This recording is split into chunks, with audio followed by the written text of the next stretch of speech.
नमस्कार दोस्तों, मेरे YouTube चैनल में आप सभी का बहुत बहुत स्वागत है। आज हम पढ़ेंगे केमिस्ट्री में पढ़ेंगे हम एल्केन, एल्किन एंड एल्काइन। ये होता क्या है, इसका फार्मूला किस प्रकार से प्रेजेंट करते हैं, इसको हम जानेंगे। केमिस्ट्री में दिक्कत क्या होता है, जैसे कि यहाँ पे देखिए CH3 CH4 एंड C2H5, इस प्रकार से जैसे फार्मूला को प्रेजेंट करते हैं तो इसको हम बोलते क्या है, इसको मेथिल बोले, एथिल बोले, एल्काइन बोले या एथिल बोले, ये हमें बहुत दिक्कत होती है। सबसे पहले ये क्या होता है कि अगर हम फार्मूला को पता नहीं होगा, फार्मूला यदि हमें पता नहीं है कि एल्कीन का फार्मूला क्या है, एल्केन का फार्मूला क्या है एंड एल्काइन का फार्मूला क्या है, तो हमें यह क्या है, इसे क्या बोलते हैं, तो हमें ये पता नहीं होगा। तो उसी को हम आज पढ़ेंगे कि फार्मूला के आधार पर किस प्रकार से एथेन, एथीन, एथाइन या मेथिल किस प्रकार से इसको कहेंगे। तो चलिए देर न करते हुए हम टॉपिक में आते हैं। तो यहाँ पे मैं सबसे पहले एल्केन का नामकरण जो होता है उसको कवर करने वाला हूँ। तो यहाँ पे देखते हैं कि एल्केन वे हाइड्रोकार्बन हैं जिनमें एक बंध होता है, यानी कि सी और सी, इन दोनों के बीच में क्या होता है, एक बंध होता है। ठीक है, अगर दो बंध ये हो जाएगा तो दो बंध हो जाएगा, अगर ऐसा तीन हो जाएगा तो ये त्रिबंध हो जाएगा। ठीक है, तो एल्केन वे हाइड्रोकार्बन है जिनमें एक बंध होता है। ठीक है, एल्केन के नामकरण में अंतिम में एन लगाते हैं, जैसे कि यहाँ पे देखिए फॉर्मूला सामान्य सूत्र यहाँ पे दिया है CnH2n+2। ठीक है, अब यहाँ पे एन क्या है, हम यहाँ पे नंबरेट करेंगे एन की जगह 1 2 3 4 5 6 इनके जितने भी नंबर है अंतिम तक। ठीक है, तो उसके आधार पर हम नामकरण करेंगे इसका। तो लास्ट में क्या होता है, एन लगाते हैं। यहाँ पे देखते हैं एन किस प्रकार से लगाएंगे। यहाँ पे देखिए C1 C2 C3 C4 C5 C6 C7 C8 C9 C10 क्या है, ये कार्बन है। जितना कार्बन रहेगा उसके आधार पर हम उसका नामकरण करेंगे। जैसे कि यहाँ पे कार्बन एक है, यानी कि एक कार्बन है उसको हम मेथ कहेंगे, दो कार्बन है तो एक, तीन कार्बन है तो प्रोप कहेंगे। एंड उसी प्रकार से कार्बन के आधार पर यहाँ पे नाम लिखा है, उसी के आधार पर हम एल्केन का जो है वो उसका नामकरण करेंगे। यहाँ पे देखिए सबसे पहले हम एन की जगह 1 यूज़ करेंगे। ठीक है, 1, तो यहाँ पे C1 यहाँ पे एन की जगह 1, तो 2 इंटू 1 क्या हो जाएगा, 2 हो जाएगा, फिर 2 + 2 4 हो जाएगा, तो CH4।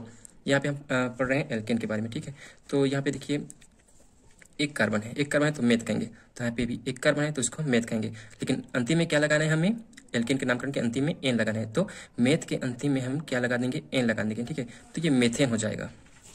ठीक है, मेथेन, क्योंकि मेथ क्यों है यहाँ पे, क्योंकि एक कार्बन है। उसी प्रकार यहाँ पे दो कार्बन है, जैसे कि यहाँ पे इनकी जगह 2 लिए हैं, फिर इनकी जगह 2 लिए हैं, फिर 4 + 2 क्या हो जाएगा, 6 हो जाएगा।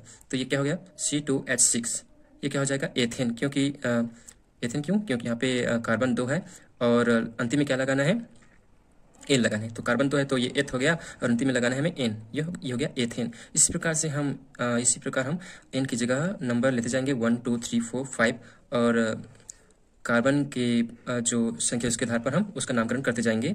इसी प्रकार ये हो गया प्रोपेन, ये butane, pentane, hexane, heptane, octane, नोनेन and decane. अब हम आगे देखते हैं एल्किल का सामान्य सूत्र यहाँ पे देखिए CnH2n+1। अंतिम में इसके अंतिम में क्या लगाते हैं, इल लगाते हैं। यहाँ पे देखिए जैसे कि कार्बन 1 है, यानी कि इसको हम मेथ बोलेंगे। ठीक है, तो यहाँ पे एन इनकी जगह हम सबसे पहले 1 लिए हैं, 1 ठीक है, यहाँ पे फिर 2 इंटू 1 क्या हो जाएगा, 2 हो जाएगा, 2 + 1 3 हो जाएगा, CH3 हो गया। ठीक है, ये CH3 हो गया, तो ये कार्बन 1 है, तो ये लास्ट में क्या लगा देंगे, इल लगा देंगे, तो मेथिल हो जाएगा, मेथिल, क्योंकि ये कार्बन 1 है तो मेथ हो गया, और अंतिम में लगाना है हमें इल, एल्किल के सामान्य सूत्र में इल लगाना है, तो ये हो गया मेथिल। इसी प्रकार से फिर हम दो लेंगे, इनकी जगह 3 लेंगे, फिर इनकी जगह फिर उसके बाद 4 लेंगे, आगे प्रोसेस बढ़ते जाएगा। तो उसी के आधार पर हम यहाँ पे नामकरण, यहाँ पे देखिए 2 लिए हैं, उसके बाद तो ये C2H5 हो गया। अब कार्बन 2 है तो एथ हो गया, अब अंतिम में क्या लगाना है, इल लगाना है, तो ये एथिल हो गया।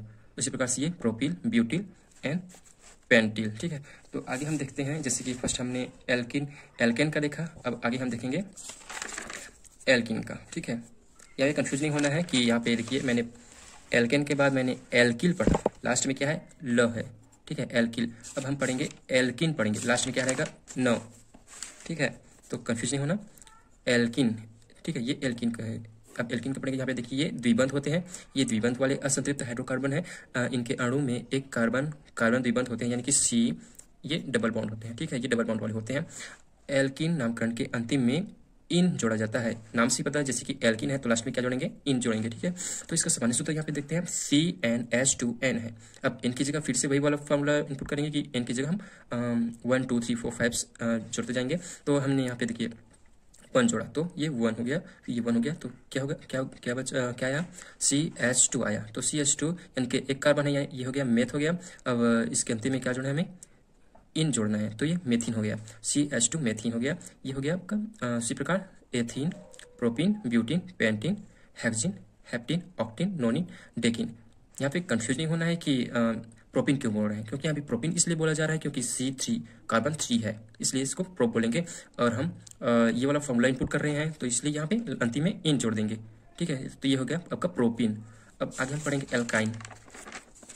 एल्काइन जो होता है ये त्रिबंध होते हैं, यहाँ पे देखिए मैंने लिखा है C, ये त्रिबंध होते हैं, ठीक है, बीच में त्रिबंध दिया है यहाँ पे, त्रिबंध वाले असंतृप्त हाइड्रोकार्बन है।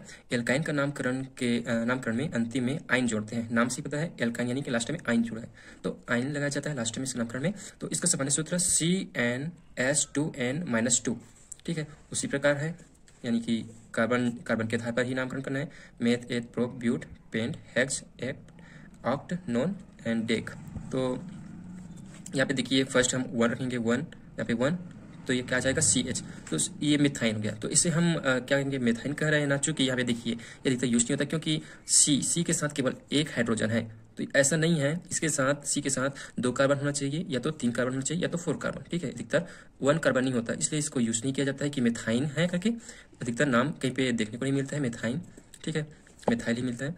तो अब इसको छोड़ देते हैं ये वाला। अब यहाँ पे देखिए C के बाद N लगाएंगे, C के बाद सॉरी N1 लिए फर्स्ट, उसके बाद अब N की जगह अब 2 लेंगे, ठीक है, 2 लेंगे, तो यहाँ पे 2 लिए तो क्या आया C2H2, तो ये हो गया एथाइन, क्योंकि 2 कार्बन है, एथ हो गया, अब आइन जोड़ना है लास्ट में, तो ये एथाइन हो गया, ठीक है।